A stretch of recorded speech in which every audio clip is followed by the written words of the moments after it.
Am I the a-hole for paying court-ordered child support? Background: my wife and I are getting divorced after being married for 19 years. We have 2 kids, ages 12 and 10. X is an elementary school teacher. The split has been very amicable. Nobody cheated, and there was very little drama in general. We've just grown apart and neither of us feels like we are in love anymore. After 4 years of struggling, we decided it was time to end it. We agreed to split our savings 50-50, and we split time with the kids 50-50 also. While we were separated, I worked out all of our expenses and offered a specific amount for monthly child support based on our income/expenses. Things were amicable, so I thought we could work the divorce/custody/child support stuff out between us without involving lawyers and wasting a bunch of money. I suspect her sister has been in her ear because my ex suddenly decided she wanted to pursue court-ordered child support. I felt like I was being pretty generous, and honestly I was happy to do so as I make a decent living and she needs to survive on a teacher's salary. Fast forward to last week, and it turns out the court-ordered child support is less than I was giving her. It's not less by much, to be honest, roughly 15% less. I told her I would pay the court-ordered child support and not a penny more, and she is losing her mind about it. Am I the a-hole? Not the a-hole. Consider the 15% your offset on lawyer fees. You could open trust funds for the kids and put that 15% in there for when they come of age. Just make sure it's locked so she can't access it. I was about to suggest this same advice. Please do this. But don't tell anyone about it, not even your kids. That's the money you dip into for helping them in college, helping them with transportation, helping with a wedding, helping with a new home. All of that stuff adds up, but is so appreciated when it's available. It's very important, though, that it isn't commingled with other assets. Ideally, 2 completely separate accounts, one for each kid. Psychologically, you know that money is for kid A, and that money is for kid B. They won't draw down at the same rate. But do tell the kids as soon as they start planning their higher education, cars, etc. There was someone on Am I the A-hole recently whose kid never went to college, and it turned out her mom never told her that she had a college fund set up. And it totally could have changed her decision and plans had she known. Nope. She actually did the right thing in getting the court involved, because as you can see, you just never know who people can be. Unfortunately for her, good for you, it backfired on her. I went through a divorce and it was amicable, but I ensured everything was in writing just in case. And it saved me when his new wife started to dictate what he should not be doing for his kids. Good point about having a legal and binding agreement. You could have a legal binding agreement without going to court. She could have just asked for the current agreement in writing, but she wanted more. It's unfortunate that some people see their kids as their bank account. I hope this is your wake-up call that things are less amicable than you think they are. Be prepared for her to try for full custody next to get more money. If you don't want this to happen, go waste some money and talk to your lawyer about how to prepare for a custody fight. If you wait until she makes a move, you'll regret it. Not the a-hole. This take is probably incorrect. The child support is generally determined after custody is settled. The ex likely has little to no recourse to petition for a change in custody, and nothing needs done until after a motion is filed, and the response to the motion is usually enough to end it. This is just a case of someone who decided to fool around and found out. Mini update. I appreciate and understand everyone's concern for my kids. They are the most important thing here by a long shot. That said, the kids are just fine. I am fortunate to make a good living and my kids want for nothing. I worry more about them being spoiled than I do about them not having what they need. College is sorted for them both already. Am I the a-hole for being mad at my ex-husband? My husband and I divorced when my son was 7.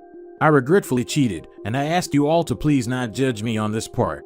My husband immediately asked for a divorce when I told him. I tried to convince him otherwise and I was devastated, but he wouldn't take me back, so we divorced. We were both financially independent, but I only took 25% of our savings, and we both decided to stay on good terms for our son. My husband never told him I cheated, which I'm grateful for, and we both agreed not to see other people until our son was 11. Our son is now 9, and my friend called and she said she saw my ex-husband with a woman in a bar, and that they were clearly flirting. So when my husband came to pick up our son, I told him how upset I was. He said he's not seeing anyone, he's just hooking up and having casual hookups, and that he has an FWB. He said that he's human and needs intimacy. I told him that FWB counts as seeing someone, but he disagreed. And I lost it and yelled at him. He said that didn't even make sense that we don't see other people. My reason was because I didn't want anyone replacing us. I didn't want him to get remarried right away and for my son to be more attached to her. And I didn't want my son to be more attached to another man, so that's why I stayed away from being with anyone after the divorce and decided to wait. But my husband said he understood that, but being intimate with other people doesn't count. Why in the world did you cheat? You clearly still love him. I just don't understand these things. I would never cheat and I had opportunities, but put my family above it. It was a mistake that I regret, and I don't have any justification for, and I do still love him. But I also think I deserve some respect from him as the mother of his child. You can't have intimacy, screams the woman who cheated. You're the a-hole. I cheated. Please don't judge me on that. Then goes on to judge ex-husband who is not cheating. Apparently, she doesn't own a mirror. Vampires can't see their reflections. Hot damn. I'm listening to some stuff on monsters and folklore, and I had never thought of the lack of a reflection as, well, lack of self-reflection. You're the a-hole. Okay, a few things to start off. You called him your husband a few times in this post, but he's not your husband anymore. You two aren't getting back together. Secondly, you asked people not to judge you for cheating on your ex-husband, which is ridiculous because you are the reason your marriage ended. And now you are mad he's moving on 2 years later and having casual meetups? Also, why is it okay for you to do it with another man with a wedding band on your finger and a child at home? But your ex does it on his own time, divorced from you, and not neglecting his child. And suddenly you want him trashed on the internet? Grow up. You still haven't taken responsibility for your actions and realize you don't control him anymore. Amen to all this. Not to mention, who thinks it is remotely reasonable to be able to control the romantic life of an ex? Regardless of the fact that she betrayed him and he owes her nothing. My man dodged a fatal bullet here. Absolutely, she wants to get back together with him as she said in another comment, but where was the thought of that while she was having an affair with another man? Well, that was before the other man bounced. I remember my first love. She asked what would happen if she cheated, and I blinked once and said if that ever happened then I would leave. I asked her the same, and she said she would most likely just get revenge and try and stay together. This was the first red flag that my ignorant self did not notice till it was too late. Several months later, she sat me down to tell me that she cheated on me and still wanted to stay together, and that I could go and sleep with one of her friends to make it up. I ended up leaving that very minute, but it got crazy. Like she would blow up my phone, show up at my house and work. Eventually she stopped, but WTF. Mini update. After being torn to shreds and getting called the worst names imaginable, I understand how unfair to my ex-husband I was. I still love him, which will take a while to get over. As some of you suggested, I'll look into therapy. I will have long talk with my ex-husband, and I'll let him know the door for us is still open, but I won't force him. You guys were very unfiltered, but I deserved it. Am I the a-hole for making my stepkids homeless? My soon-to-be ex-husband and I met 3 years ago. We married less than a year ago. He always had partial custody, but recently his ex went to prison, and she isn't getting out anytime soon. That switched us to full custody. I was fine with it, I kind of had to be.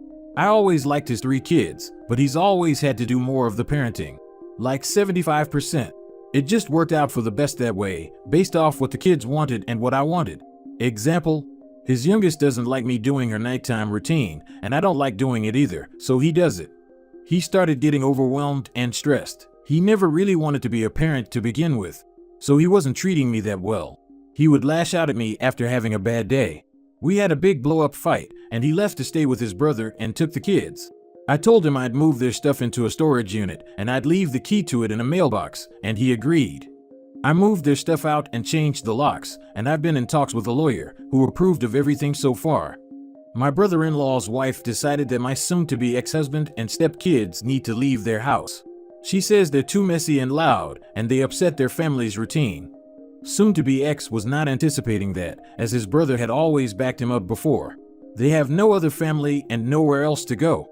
I feel bad for the kids, but I feel like this isn't my fault. And if anyone should feel obligated to house them, it should be their actual family. He's trying to guilt me, saying we both made mistakes and should put everything behind us. But honestly, I'm realizing I'm happier without him. My house is spotless for the first time in years, and I can make whatever I want for dinner without worrying if the kids will eat it. Am I the a-hole for not letting them come back? He never wanted to be a dad, but has 2 kids. Is he stupid? I'll bet you brother-in-law's wife wound up being the mom to his kids too.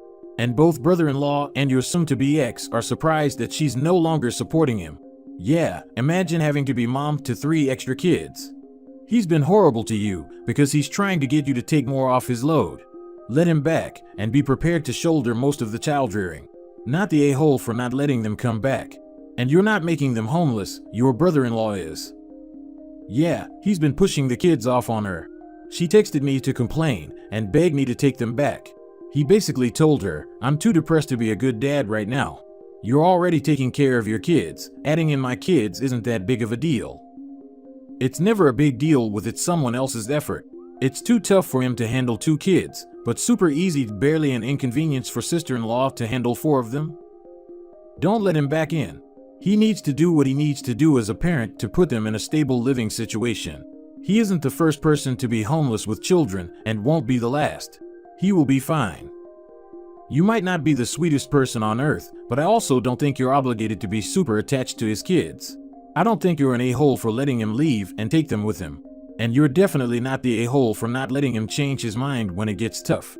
If you're happier now, you'll only resent his children if he were to move back. And I don't think your relationship would recover from that either. Probably for the best that you've gone your separate ways, and probably for the better that you don't just let him come back when it didn't go his way. Why isn't she the sweetest? What should she do? I hate it when people get in horrible situations where they have only themselves to blame, and then everyone else is an a-hole for not changing their lives to clean up their mess. Am I the a-hole for leaving my wife and kids? I'm sure the title will lead most to say yes, but I feel right in my reasons to leave. This happened years ago. I married the wrong woman. My ex is internally a very angry person and wanted to be very controlling, usually in varying dramatic ways, and eventually years of this caused our divorce. Together we had 3 boys, 3 and 4 years apart. My eldest was 9 when the divorce happened. My ex took them to her parents' house, a 20-minute drive from our house that I had built myself 10 years prior. She burned my house down not long after while I was at work. No one was hurt and I have no real proof it was her, so nothing really came of it. The fire was suspicious, but it was in the days before doorbell cameras. I think she just lit a massive fire in the fireplace. So I left. I had a job that was very specialized, high in demand generally everywhere. And back then you could get a job with a smile and a handshake. First I went to a major city in Canada that starts with T, saved cash for about a year, and then moved to a small town about 2,500 kilometers from home. In this small town I kept the same job, ended up meeting another woman, and we had 1 child together. She and I are still married. My kids from my previous marriage would come to stay with us for summers during school break. I thought they enjoyed the summers. They built go-karts and raced them 1 year. We were always camping, etc. My eldest dropped out of high school at home, and my younger 2 from the previous marriage eventually moved in with us for their last years of high school. They grew up, they've had children. I now have 10 grandchildren and they're starting to grow up too. I'm dying. Good days and bad, but the good are quickly getting rarer. My kids are talking to each other about it, and individually to me. My youngest son from my current marriage called my second youngest for support after having dealt with me on a particularly bad day. My youngest thinks his older brothers hold a great dealt of resentment towards him for being my replacement family, and me for leaving them with a mother that didn't spend child support on things like electricity or running water. I haven't spoken to my oldest children about my conversation with my youngest yet, and I'm not sure if I should bring it up or let them if they want to. I felt justified with my decision, but I am no longer sure I'm at peace with it. Am I the a-hole? Info: if your wife was a violently unstable pyromaniac who starved the kids, why not take your kids with you or rescue them at any point? I assume her behavior was known by others as well, or documented even. Not the a-hole for leaving your first wife. You're the a-hole for leaving your kids with an unstable psycho. Because OP deep down just wanted to walk away and start over. OP is an ass. He brags about being able to get a job in any city he wants, and then picks a city half a country away from his children. And when he was settled, he didn't even try and fight for custody for his kids. Yep, OP is not so innocent here. Trying to look like this big hero, but all I read was ego, ego, ego. Opie sounds like my dad, and now my dad is alone and constantly trying to start over with new people instead of just changing his ways. Ever think your oldest dropped out of school because he was living with an unstable parent? And heartbroken that the only decent parent he had abandoned him and his younger brothers with what sounds like a psychopath. He most likely had serious mental health issues. That's the reason he still resents you and doesn't want to speak to you. I can't imagine moving 2,500 kilometers away from my kids. I would lose my mind. My ex is a nut job that was extremely mentally and physically harming to me. Not the kids physically, mentally, but not on purpose like with me. But that's exactly the reason I could never leave them alone with her with no safe space if they ever needed to get away from her. So yeah, you're the a-hole. Try to apologize to your kids before you pass, for them and yourself. What would be the point? The fact that he has to ask Reddit if he was the a-hole shows that there is enough of him that doesn't think he is. And the kids will feel that. It would be half-hearted. Just my opinion.